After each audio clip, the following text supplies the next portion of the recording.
Hello, in this video I want to show you how to factory reset TCL Roku TV. To do this, first we'll need to open our settings, inside move up to the system. Right here you'll be able to find advanced system settings, and first option inside is factory reset. Then you have two different options on reset. First one is reset TV audio picture settings. That means it will just reset the settings that you've changed on your TV and won't wipe any accounts or data. And second option is factory reset everything, which means your TV should return to its factory state and the setup. So let's go with the latter option, which is factory reset everything.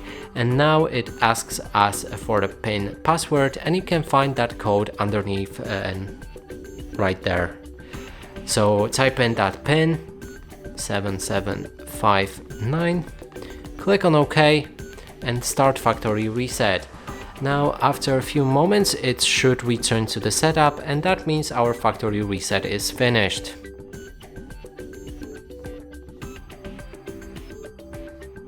And that's it for this video. Hope you like it. Please consider subscribing to our channel, leave a like and a comment below.